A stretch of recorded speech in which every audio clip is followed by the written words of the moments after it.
behold,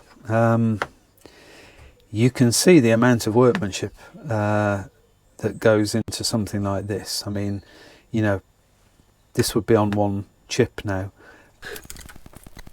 This one looks in very good condition, and that's actually pulling the cards down into the expansion slots. So really really well thought out.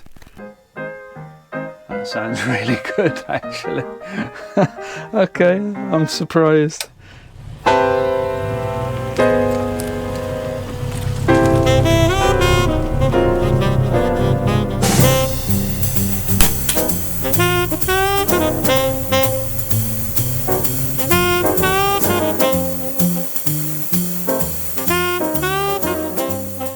So what I have, and I bought this quite some time ago, is an almost mint Leek Stereo 30 Plus amp.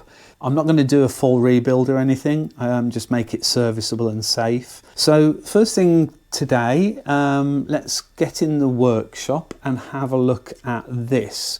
We'll take the covers off, give it a visual check, test some of the inputs, and hopefully it's not going to need very much doing to it. Hopefully just some checking, hopefully it'll be okay. So to remove this from the wooden case, we unscrew this.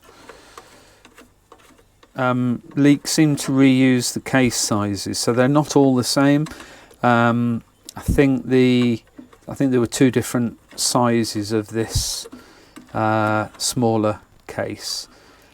There you go. So that's just a wing nut and a washer, and that goes into the back of the amp. So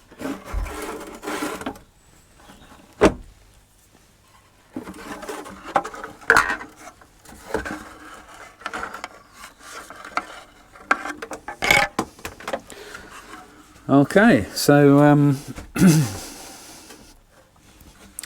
so there's our case. Got number there, 134.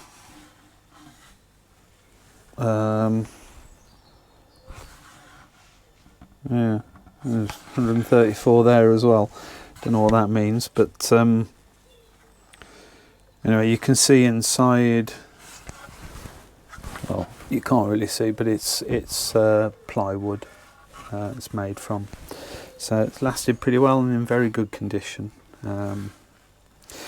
Okay, so here we have the main unit, and you can see that the front plate is separate, and then you've got the metal chassis that screws to, and then you've got these kind of I don't know, leather effects, cardboard top and yeah, bottom as well.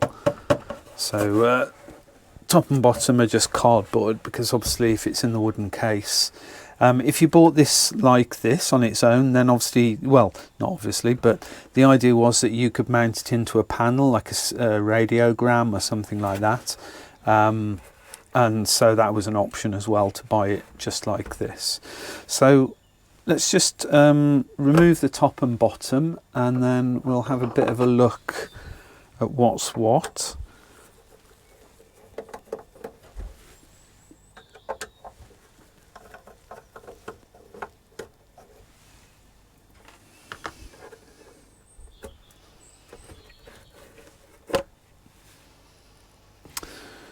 Okay, and it's kind of got a foil cover inside, so some sort of screening. Right, well, behold,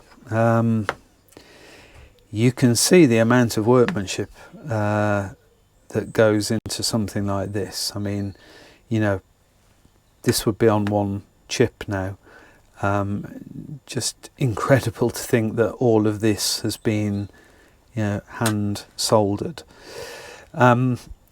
Leek were really quite well known for the neatness of their layouts. I mean, there's a lot going on here, obviously, but you can see, you know, a lot of things are labelled. The wiring is twisted where it needs to be. It's routed around. Things like this. I don't know why that is coiled, but somebody coiled it for a reason. And you can see there's some chunky power going on here. We've got the transformer, big capacitor here, lots of other large capacitors, some very big resistors as well, and then lots of other capacitors dotted around. This stereo 30 and 30 plus, I think the 30 was the same anyway. It's a really interesting design, because you've got these 4 cards that slot in to connectors, almost like expansion cards in a computer. They slot in, so you can replace these to service or repair them. So really interesting sort of layout.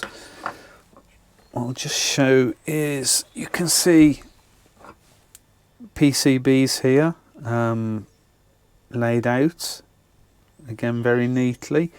So a huge amount of work gone into this. You can also see here the output transistors. So these are 2N3055s, I think, which are pretty common transistors even today. So you've got the 4 output transistors there on, yeah, that's a metal kind of heat sink, aluminium or something heat sink. So yeah, huge amount going on. Luckily, I think this all works, but we'll see when we power it up. Yeah, interesting. They've even got some kind of ribbon. They're using like a ribbon cable here. Really quite advanced, I think, for its time. I mean, this design 1969. So anyway, so there's the top. Obviously you've got left and right channels here, and then let's just take the bottom off.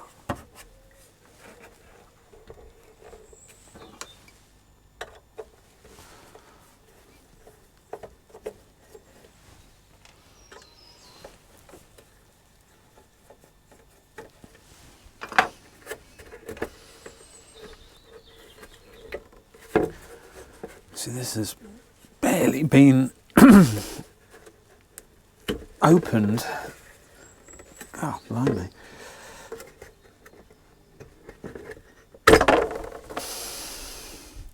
Okay, another metallized or foil backed card. And there's the bottom. So again, we've got the output transistor.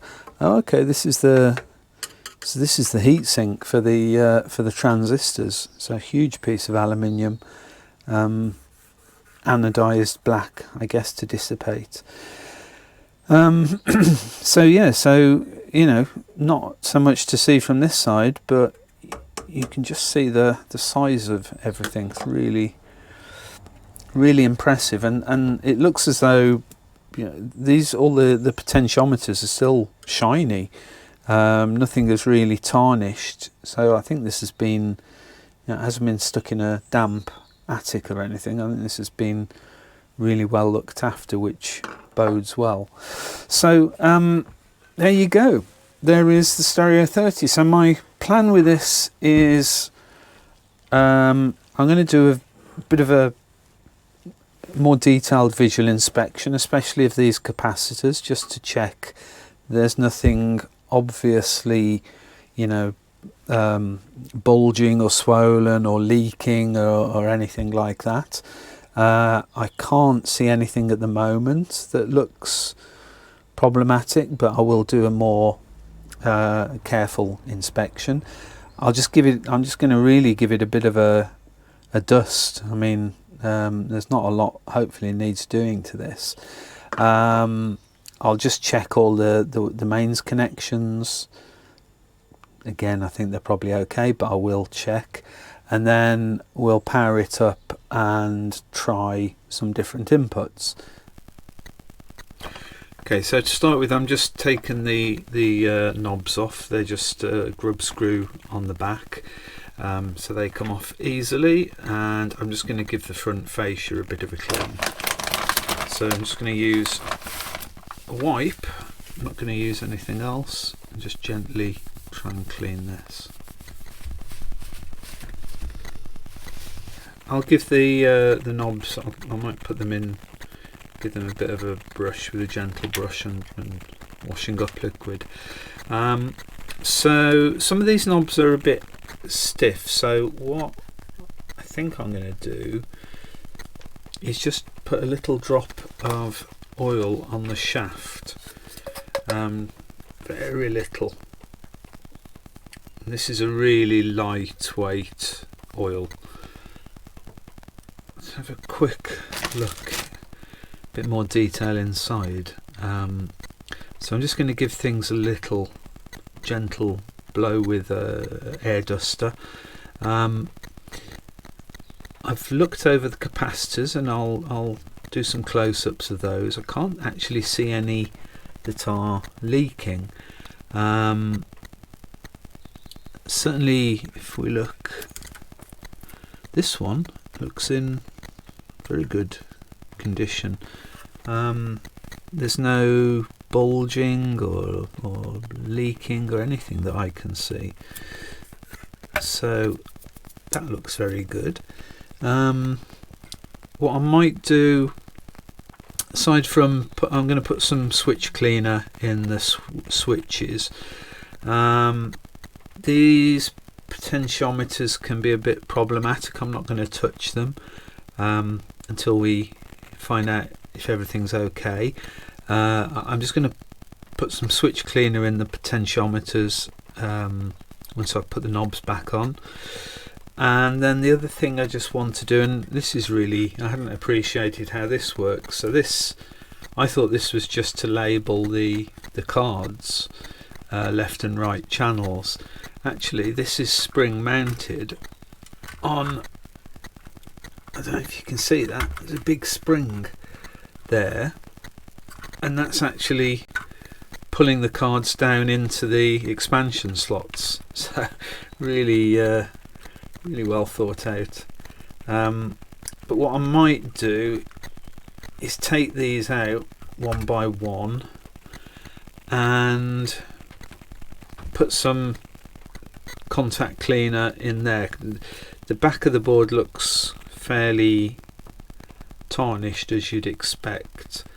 Obviously this doesn't matter so much as long as there's no dry joints. It's just the contact strip. So I was just looking, there's a bit of writing on there, but it doesn't mean anything.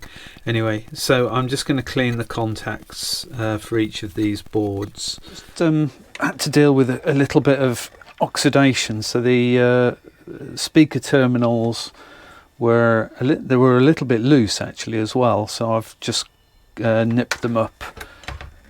Just down there, it's just like two halves of a tube split, and so I've just pushed them together a little bit more. So those are more positive. The unfortunately I took one of the fuses out to have a look at it, just to check, and the glass fuse disintegrated. So I've put the spare in. I've ordered a replacement there, 20mm by 5mm, and one is 1.6 amp and the other is 1 amp. The DC fuse is fast blow as well, so I ordered replacements of those, but it's fine. I've got a working fuse, I just had to use one of the spares. So I've also just put some contact cleaner on the phono plugs. So I think we are ready to test. So what I'm going to do, all of these different inputs have different sensitivities. Some of them are switchable. You can see here gain, high, low for pickup 2 and tuner 2. Pickup 1, tuner 1 aren't switchable. And then these are different sensitivities. So we'll get different sound outputs from different inputs, but I just really want to just make sure that they're all at least working. So what I'm going to do is just use a phono to iPhone cable and play some royalty-free music on my iPhone, which is the kind of easiest way to do this. So let's try tuner 2 first and plug the speakers in.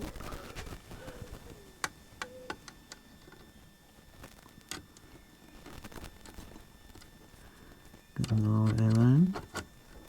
Is that right? Yeah.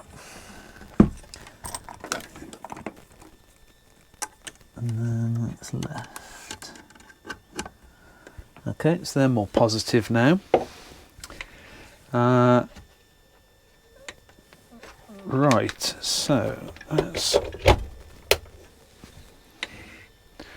switch it on.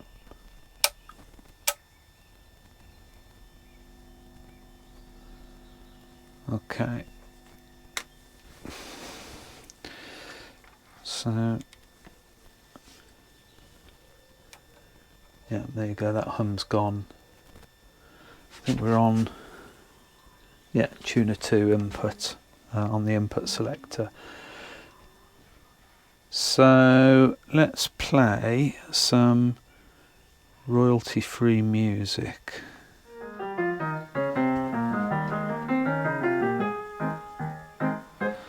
So that is about a quarter volume. And I've got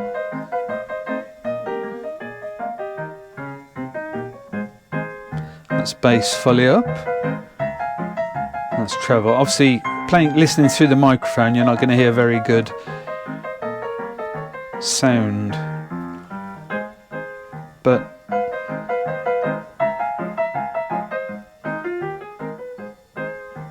that sounds really good, actually. Okay, I'm surprised because they're only cheap speakers. The speakers are 20 quid. They were the cheapest kind of little 4-inch speakers I could find just to test. Okay, well that's positive. So let's try tuner 1 now. We'll get a different volume because the sensitivity is different. It's worth reading the manual because you can. There are links that you can cut white wires somewhere. Not quite sure where. Cut 2 wires to change the sensitivity. Right, let's put tuner 1.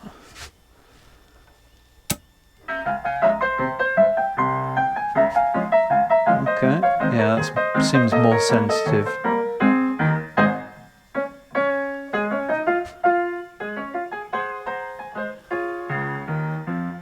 Well, that works fine. Tuner 1.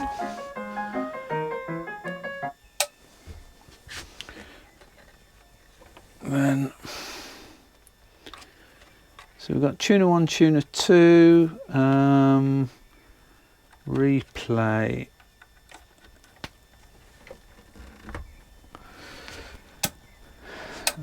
Okay, let's put that on replay.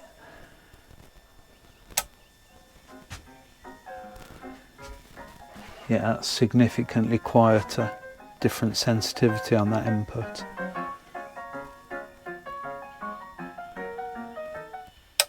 Okay. I'm being very careful about how I'm holding anything. Let's go back to tuner 2.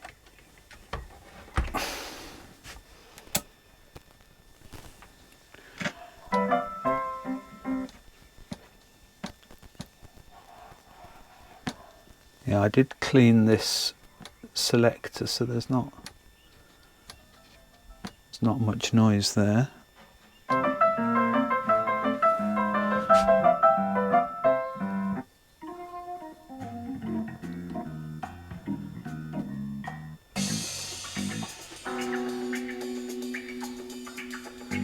So I'll move the balance to the left.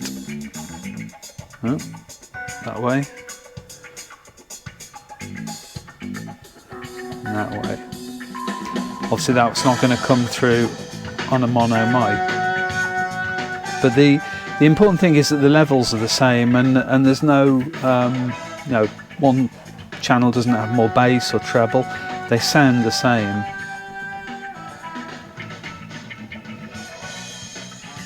Yeah, that's good.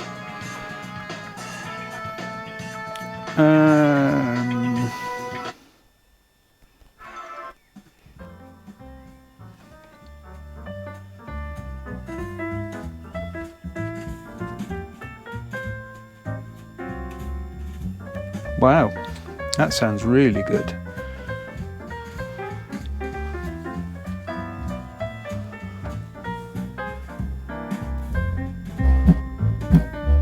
Oh yeah, there's a travesty of the bass.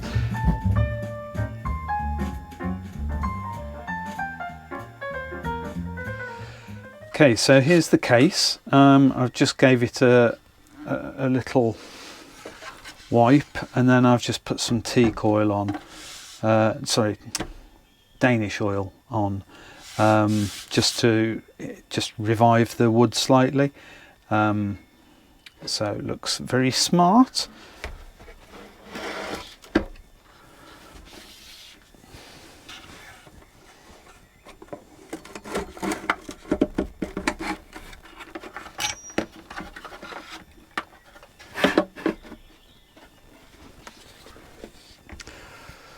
Then put the wing nut back in.